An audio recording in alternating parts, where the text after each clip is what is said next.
Halo pemirsa yang berbahagia, kembali dengan saya Deddy Kurniawan dalam YouTube channel saya Call Deku Request, di mana saya Deku seperti biasa akan mencoba untuk menjelaskan, mendemonstrasikan, mereview berbagai aplikasi menarik yang dapat digunakan dalam proses pembelajaran. Nah, pada video kali ini kita akan memulai satu hal yang baru. Saya menyiapkan satu seri yang saya sebut namanya Productivity Tools Series, di mana saya akan mencoba untuk menjelaskan tips dan trik penggunaan aplikasi-aplikasi produktivitas seperti Microsoft Word, PowerPoint dan lain-lain sebagainya. Nah, kita akan memulai video tutorial ini dengan satu tutorial tentang penggunaan Microsoft Word. Ya, seperti kita ketahui, Microsoft Word itu adalah suatu aplikasi yang cukup populer untuk pengolah kata. Akan tetapi dalam pengamatan saya memang masih kita lihat penggunaan fitur-fitur yang tersedia pada Microsoft Word itu masih sangat terbatas.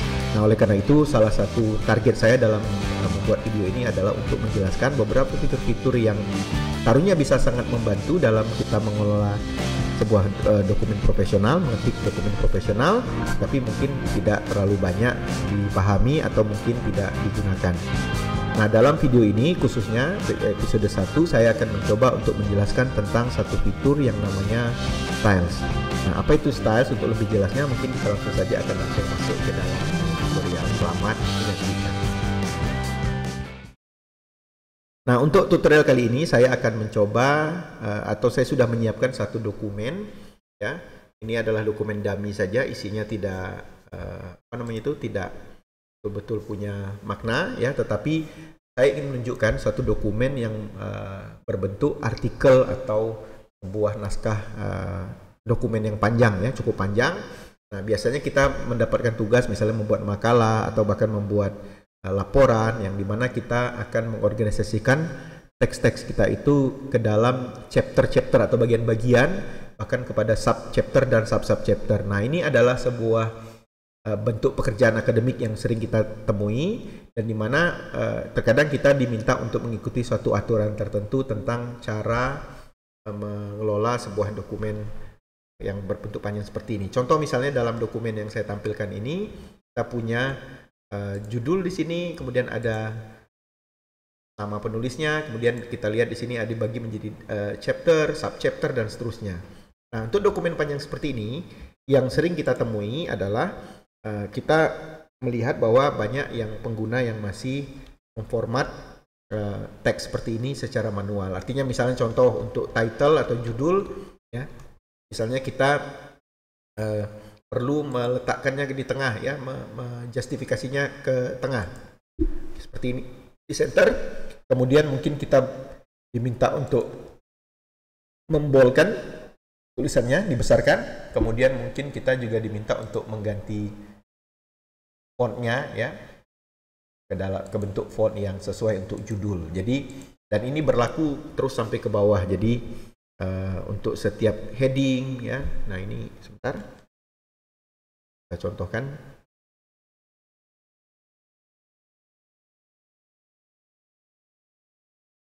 Oke. Nah, kemudian untuk headingnya juga biasanya kita mungkin untuk spesial berbeda, ya, kita tampilkan misalnya di bold, ini juga mungkin ditengahkan, kemudian di italics, ya, dibuat garis miring seperti itu. Nah, ini adalah satu cara sebenarnya yang tidak salah juga, tetapi memang memiliki resiko, yaitu dalam teks yang cukup panjang biasanya sering terjadi ketidakkonsistenan. Artinya format yang kita gunakan untuk setiap heading bisa saja berbeda, atau ada yang dirubah satu, yang lain dilupakan. Nah, untuk mengantisipasi yang seperti ini, kita sebenarnya dapat menggunakan cara yang lebih cepat, ya, dengan cara otomatis, yaitu dengan menggunakan namanya Styles. Nah, saya balikkan dulu posisi teksnya ini, ya. Nah, ini adalah format awalnya. Nah, kita bisa memformat dengan cepat teks ini secara profesional, secara sistematis, dan secara otomatis, sehingga kita akan mendapatkan hasil yang konsisten dari awal sampai akhir, khusus untuk heading, untuk title, dan lain-lain. Nah, bagaimana caranya?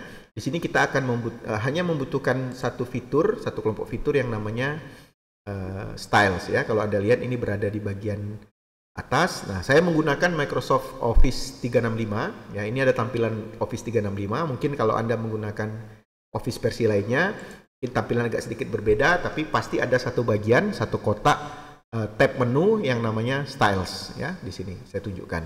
Nah, styles ini dia mengandung pengaturan-pengaturan untuk berbagai style untuk komponen-komponen tertentu. Misalnya di sini kalau kita lihat ada namanya title, ada namanya heading dan seterusnya gitu. Ya. Nah, dengan menggunakan menu styles ini kita bisa menyeting, memformat tulisan dengan sangat cepat ya, dan dengan rapi ya, dan yang paling pentingnya adalah konsisten.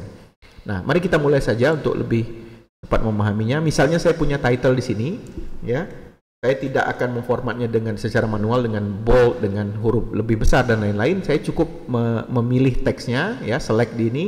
Kemudian saya akan pilih satu style yang namanya title di sini ya. Nah, kalau kita klik title, otomatis dia akan mengikuti format yang disebutkan oleh yang sudah didefinisikan di dalam jenis stylesnya itu.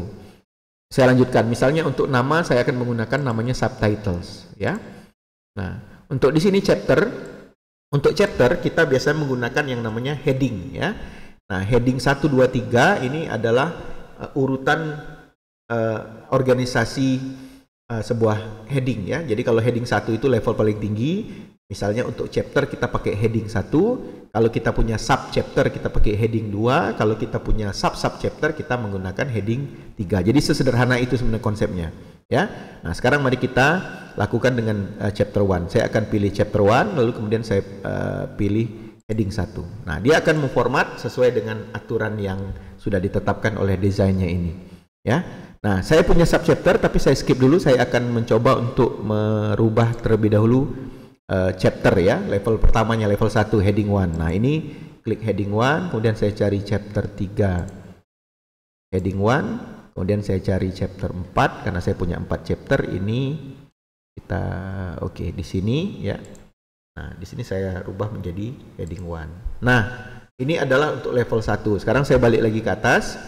Sekarang saya di chapter 1 saja saya punya 3 bagian atau 3 sub chapter, 3 anak gitu ya. Nah, untuk masing-masing anak atau subchapter ini saya tinggal select tulisannya ya seperti ini ya, atau boleh di hover saja. Kemudian saya akan pilih heading 2, berarti level 2. Nah, kalau diperhatikan tampilan fisiknya agak berbeda ya, dari ukuran huruf, warna, dan kemudian jenis hurufnya juga mungkin berbeda. Nah, ini menunjukkan bahwa kita sudah bisa memformat headingnya sehingga dia kelihatan profesional, terorganisir, sehingga cara membacanya juga lebih gampang ya. Kita tahu bagian mana gitu. Nah, saya akan lakukan hal yang sama. Kita lanjutkan dulu dengan heading 2. Semuanya akan kita beri heading 2 ya. Nah, oke. Nah, ini kita beri heading 2. Heading 2. Ini juga heading 2. Ini tadi heading 1 ya. Kemudian ini di sini heading 2. Oke, jadi dengan menggunakan langkah sederhana ini kita sudah bisa membuat atau mengorganisasi sebuah teks secara konsisten dari awal sampai akhir ya. Dan menariknya nanti ketika kita merubah satu heading, maka yang lain akan ikut-ikutan terubah gitu. Oke, nah sekarang saya akan naikkan sedikit lagi kerjanya. Misalnya selain subchapter ya, saya juga ingin punya subchapter. Jadi anak-anaknya lagi gitu ya. Nah, misalnya di sini saya buat satu paragraf ya. Ini saya copy saja dari Lipsum ya sebagai dummy, sebagai contoh ya, tidak punya makna. Nah, di sini kita insert misalnya subchapter ya. Jadi subchapter. Jadi tadi kakek, ini bapak, ini cucu ya. Nah, ini misalnya 2.1.1 ya, karena ini tadi ya 211. Nah, ini saya tinggal menggunakan heading 3. Oke, kemudian saya juga bisa menambah heading berikutnya ya, saya copy saja biar cepat. Oke, nah ini kita rubah menjadi 212. Nah, ini dengan begini kita sudah bisa mengorganisasikan sebuah teks yang panjang sehingga dia bisa memiliki tingkat atau level-level heading yang banyak ya. Kita bisa lanjutkan sampai heading 4 dan seterusnya, itu dipersilakan sesuai dengan kebutuhan. Nah, dengan begini kita sudah berhasil memformat sebuah teks secara konsisten ya. Tetapi misalnya kita tidak puas dengan tampilan seperti ini, kita ingin merubahnya. Kita bisa menggunakan style set ya yang berbeda sesuai dengan kebutuhan. Nah, bagaimana caranya?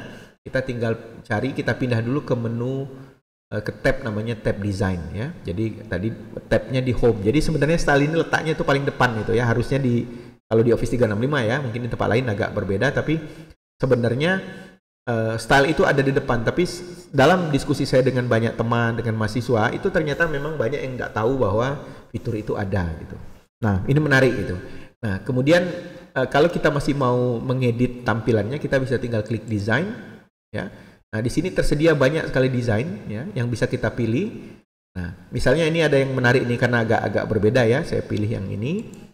Nah, dengan hanya mengklik satu kali saja kita sudah bisa mendapatkan tampilan. Saya kecilkan sedikit biar nampak yang berbeda ya. Kelihatan seperti buku yang profesional gitu ya. Jadi buku yang profesional. Oke. Ya. Nah, saya ganti dengan style yang berbeda lagi. Nah, dia akan, nah, menariknya adalah ketika kita rubah satu bagian, yang lain akan ikut. Jadi kita tidak perlu lupa misalnya, oh saya belum format bagian ini, oh heading ini belum saya bold dan seterusnya. Ini bisa dilakukan secara otomatis di sini ya. Nah, saya coba beberapa contoh yang lain seperti ini ya. Seperti ini. Nah, oke. Nah, ini adalah satu cara penggunaan style yang sangat baik. Nah, kemudian kadang-kadang ada lagi pertanyaan. Saya kembalikan dulu ke tampilan awal ya. Mana yang oke. Nah, misalnya begini.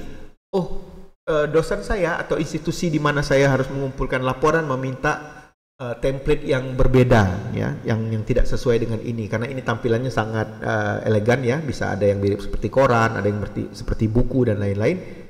Saya ingin punya format sendiri, punya aturan sendiri. Misalnya contoh, misalnya saya ingin title-nya itu adalah huruf Arial ukuran 14 misalnya gitu ya, tidak seperti ini gitu. Dan saya ingin berada di rata tengah. Gimana caranya? Sangat mudah. Kita tinggal kita balik dulu ke home ya untuk membantunya nanti. Jadi kita balik ke home dulu. Misalnya saya ingin title-nya itu aturannya bukan huruf seperti ini, tapi saya ingin misalnya menggunakan headingnya Arial misalnya. Ini karena paling populer ya, saya sebutkan misalnya Arial. Kemudian Arialnya ukurannya 18 misalnya, seperti ini. Ya, saya tinggal ulang saja format, jadi saya select, kemudian saya edit sesuai kebutuhan. Misalnya juga pengen di rata tengah. Kemudian ini warnanya tidak hitam ya, saya ingin berubah menjadi hitam. Jadi saya tinggal formatting font colornya. Nah, ini sudah jadi. Saya tinggal kembali dulu ke style, ke kotak style, kemudian saya pilih title, tapi jangan diklik kanan, tapi klik kiri ya. Saya akan klik kiri, bukan diklik kiri tapi diklik kanan. Saya akan klik kanan dulu, kemudian ada pilihan di sini tulisannya update ya. Ya. Oke, semoga bisa ditampilkan ini. Ya. Jadi tinggal klik kanan, kemudian kita klik update. Nah, maka nanti setiap kita membuat style yang berbentuk title, dia akan langsung diupdate menjadi seperti ini ya. Ukuran berapa tadi? Fontnya 18 ya. Kemudian hurufnya Arial dan seterusnya. Nah, misalnya lagi yang tadi saya menggunakan subtitle ya untuk nama, ini warnanya biru dan mungkin katanya, oh tidak boleh, dokumennya harus profesional, warnanya jangan biru tapi hitam. Nah, ini kita tinggal rubah hitam, kita letakkan di tengah, kemudian mungkin saya ganti dengan Times New Roman. Kemudian ukurannya 12. Oke, kalau berarti kita format dulu, setelah selesai format kita klik kanan di jenis style yang dipakai, kemudian kita klik update. Oke. Nah, dan ini berlaku seterusnya. Nah, misalnya saya kasih contoh, ini akan nampak menarik ya. Misalnya saya punya heading 1 di sini. Saya pingin headingnya bukan begini, tapi headingnya warnanya hitam ya. Kemudian bold, kemudian hurufnya Times New Roman, Arial, kita Arial saja. Ya, kemudian ukurannya 12. Nah, seperti ini. Ya, ini kan format yang biasa kita gunakan ya untuk buat proposal. Nah, kita tidak perlu merubah semua heading 1, tapi kita cukup merubah satu saja, lalu kita masuk ke kotak styles heading 1, kemudian kita klik kanan, kemudian kita update. Oke, nah hanya dengan satu klik ini, kalau kita lihat ke bawah, setting tadi sudah berubah untuk setiap heading 1. Jadi tidak perlu merubah satu persatu. Cukup satu kali saja, maka dia akan ngikut sampai ke bawah. Oke. Nah, kita lanjutkan dengan subchapter heading 2 ya. Saya akan lakukan yang sama. Saya akan blok dulu, kemudian saya rubah menjadi Arial, kemudian ukurannya 12, kemudian di bold, warnanya hitam ya, seperti aturan tadi. Nah, misalnya begini, saya ngambil contoh, misalnya kita mengambil contoh dari APA style namanya. Jadi APA style itu adalah satu style penulisan academic article ya. Cara memformat tulisan. Nah, misalnya stylenya mengatakan ini harus dimiringkan. Nah, jadi chapter 1 itu rata kiri, bold ya. Sedangkan level 2-nya itu bold tapi rata kiri tetapi italics ya. Nah, ini. Selesai, kita tinggal klik kanan subchapternya heading 2-nya, kemudian kita klik update. Nah, maka otomatis yang lain akan ngikut juga seperti itu ya. Nah, jadi semuanya otomatis. Kemudian kita bisa mengambil misalnya subchapter. Nah, ini ya. Misalnya subchapter ini aturannya berbeda lagi ya. Misalnya kita ingin tetap Arial ya. Kemudian 12, kemudian warnanya hitam, kemudian nah biasanya kalau untuk APA ini akan kita kasih satu satu spasi, satu space, satu indent ya. Kita indentkan, klik seperti ini. Nah, dia sudah jadi setting untuk heading 3. Nah, selesai, tinggal klik kanan heading 3, kemudian update, maka yang lain ngikut gitu. Oke. Nah, begini. Jadi hanya dengan menggunakan langkah-langkah seperti ini ya, kita sudah bisa merubah organisasi tampilan heading level pada Microsoft Word dengan otomatis. Oh ya, ada satu lagi kemudian. Misalnya ada satu jenis, misalnya contoh teks ya. Nah, teks ini kan kalau kita lihat ini rata kiri, tidak rata kanan. Berarti artinya ada bagian kosong di sebelah kanan, yang di kirinya lurus. Nah, mungkin dalam standar penulisan yang bisa kita temui, ini harusnya rata kanan kiri ya. Jadi di justified, kemudian harus ada satu indent di sini ya, satu spasi. Ya, nah misalnya di awal kata ini ada spasi, kita tinggal klik tab, kemudian dia jadi lurus. Kemudian untuk yang tidak lurus ini kita pilih margin justification-nya menjadi justified ya. Nah, kita sudah seperti ini. Nah, saya tidak menyarankan Anda melakukan ini dengan menggunakan mengupdate normal style yang ini normal, karena normal itu adalah style yang digunakan secara dasar untuk semua semua huruf style pada Microsoft Word. Jadi saya menyarankan kita membuat namanya new styles. Jadi kita buat style baru. Bagaimana caranya? Kita tinggal format sesuai kebutuhan dulu, kemudian kita klik ada tombol down-nya di sini ya, tombol untuk extend, kemudian kita pilih namanya create a style ya. Saya harap ini bisa nanti dimunculkan di videonya ya, tapi ada namanya create a style. Kemudian kita tinggal ketik namanya body, kita kasih saja namanya body atau paragraf atau apa yang Anda sesuai, maka dia akan menjadi satu style baru di dalam teks Anda, dalam Microsoft Word Anda. Nah, sehingga ketika kita mau menggunakannya, kita tinggal memilih teksnya lalu kita klik body. Jadi sama seperti tadi. Kalau tadi kita menggunakan format yang sudah ada, ini kita menggunakan style yang kita buat sendiri ya. Nah, ini. Oke. Nah, jadi saya akan mencoba untuk merubah setiap bagian teksnya menjadi body ya. Jadi caranya tadi namanya create new styles ya. Jadi kita buat style baru. Oke. Bentar ini. Nah, kita lanjutkan sampai selesai ya. Nah, mana nih, home, kemudian body. Oke. Body. Ini sudah hampir habis, sudah. Nah, oke. Nah, hanya dengan langkah sederhana ini saja, kita sudah berhasil memformat sebuah teks ya yang panjang ya dengan menggunakan format yang ada atau kita bisa buat sendiri, dan kemudian perubahan yang terjadi secara konsisten. Nah, ada yang lebih menarik lagi, satu tips yang mungkin cukup mengejutkan kalau Anda belum pernah mencobanya, bahwa dengan menggunakan style seperti ini, kita bisa langsung membuat daftar isi atau table of content secara otomatis ya. Nah, misalnya begini, saya akan berikan satu space di sini sedikit, kita turunkan, ya. Nah, kemudian saya akan menggunakan menu references. Oke, di sini ada menu references, kemudian kita klik table of contents, ya. Kemudian saya akan pilih, mau pilih yang automatic table 1, 2 atau yang manual. Saya pilih yang automatic saja, table 1, ya.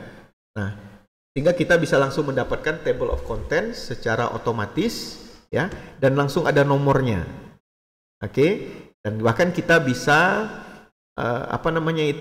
menggunakan ini untuk menyusun dokumen yang bahkan lebih panjang lagi, dan kita bisa langsung menyediakan table of content otomatis, ya. Otomatis ini berarti kalau terjadi perubahan, kita sudah menambah konten lagi misalnya, sehingga nomor halaman berubah, kita tinggal mengklik kanan kemudian refresh, dia akan langsung mengakomodir perubahan nilai otomatis. Nah, karena saya fokus dalam diskusi ini tidak sampai ke penjelasan detail tentang table of content, kita akan buat satu video lagi khusus untuk menceritakan tentang table of content. Tapi hanya ingin menunjukkan di sini bagaimana penggunaan penggunaan fitur bernama styles yang digunakan untuk memformat sebuah teks secara profesional, ya. Dan ini saya yakin akan sangat berguna untuk tugas-tugas yang cukup signifikan, ya, secara akademik, misalnya buat laporan, buat proposal, buat skripsi dan lain-lain. Dan ini insya Allah bisa diterapkan dalam kebutuhan-kebutuhan itu. Baik, demikianlah dari saya. Ini video yang cukup panjang, ya, karena penjelasannya juga cukup banyak, tetapi saya harap ini dapat ditonton sampai ke ujung. Dan jangan lupa untuk like, share, dan subscribe, sehingga Anda nanti akan mendapatkan update-update ketika saya membuat video-video baru. Saya akan insya Allah akan lanjutkan lagi dengan tutorial-tutorial lain masih terkait dengan productivity tools. Nah, sementara itu, kalau Anda punya permintaan seperti nama channel saya, Call Deku on Request, saya akan membolehkan Anda untuk merequest sebuah tips atau triks, dan nanti insya Allah kalau ada waktu saya akan mencoba untuk membahasnya, membuat video tentang tutorial tersebut. Saya pikir sementara dari saya itu dulu. Terima kasih sudah menonton sampai ke ujung. Kita akan kembali lagi dalam video-video saya berikutnya. Saya Deddy Kurniawan, etc. Call Promoting Computer Assisted Language Learning in Indonesia. Sampai berjumpa kembali.